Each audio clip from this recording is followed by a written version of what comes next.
Agreed. Thank you so much. All right, let's go swimming. Let's go swimming. Suzette writes,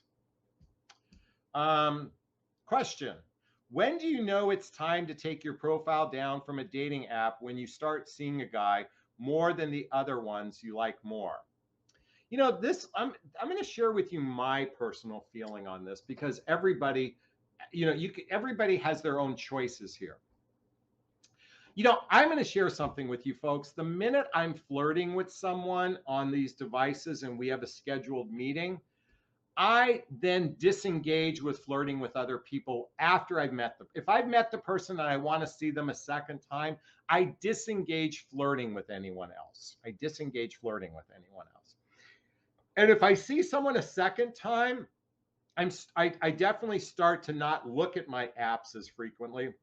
And if I want to see someone a third time, it's usually because I want to explore something with them. If I want to see someone 3 or 4 times, then that's the time for me, just Jonathon Aslay, where I deactivate my accounts because I don't want the distraction. The problem is it's very addictive. It's very addictive to go, ooh, you get a ping. Oh, wow, she's way cuter than the one I'm talking to. Oh my God, well, shit. Well, what am I going to do? Well, should I talk to her? And should I keep talking because I don't know if she likes me and all this? Folks, I'm a believer that 2 people within a 3-week period of time can figure out if they want to explore a relationship if they happen to live in the same town. And so I would prefer to disconnect from the dating apps sooner rather than later. That's just the way I operate. Now, I know many of you are being counseled not to do that. In fact, many of you are being counseled the exact opposite. They want you to do what's called duty dating. They want you to do what's called circular dating. And what that means is dating multiple men at the same time and let the cream rise to the top. Here's the problem with that methodology. A, it's exhausting.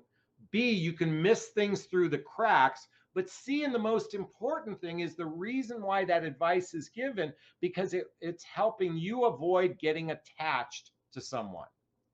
Here's the problem. If you have a problem getting attached to the wrong people, dating multiple people won't solve that.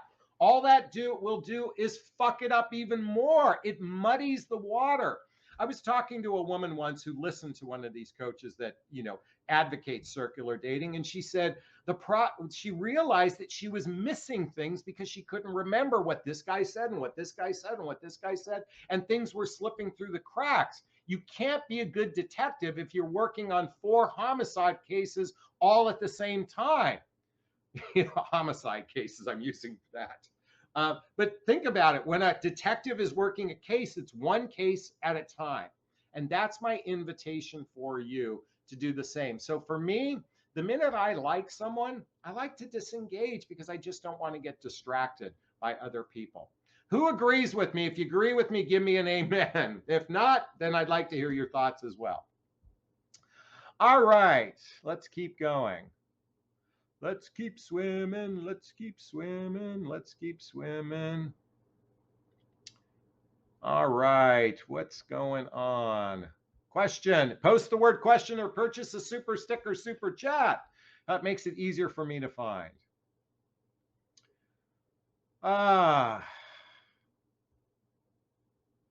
Oh, here we go. Chain P says. Question. What do you do when you've been messaging someone for a few weeks, yet they're still active on Match? Ask him out on a date. Say, hey, I'd like to take you out for coffee. Is Tuesday or Thursday good for you? Get off of this and get in face-to-face. But Jonathon, he lives 4,000 miles away.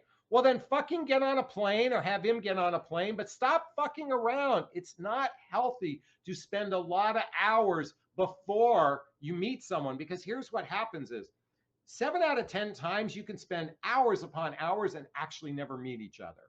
Or you spend hours upon hours, you meet, and there's no attraction for one of you. Or you spend hours of hours of hours and one of you likes you, but the other one doesn't. So cut to the quick much sooner. Use my method 3, 2, 1, 3. Okay?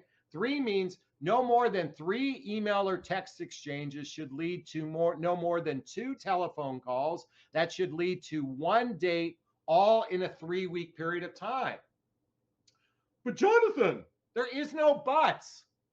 Date people who live in your neighborhood or relatively close where you can actually invest in one another, because it's hard enough to build a relationship when you live miles apart from each other. And it makes it even more doubly challenging when there's distance, because there's children, there's work, there's your exercise regimen, there's your friends, your family. All of these things make it more complicated. But Jonathan, if we love each other, magic fairy dust will make it work. What fucking magic fairy dust, ladies, are you buying? Love doesn't make a relationship work. Compatibility makes the relationship work. Love is the icing on the cake. Compatibility is the most important thing. Shared values, blendable lifestyles, and emotional maturity. So stop fucking around having hours and hours and hours and hours and hours and hours and hours of conversation. Cut to the quick, do the sniff test, to see if you like each other, then you can start investing on the telephone. 3, 2, 1, 3. Use it. All right, I hope that helped. Thank you so much for that question. I really appreciate it, Jane P. All right, we're going to take one more question.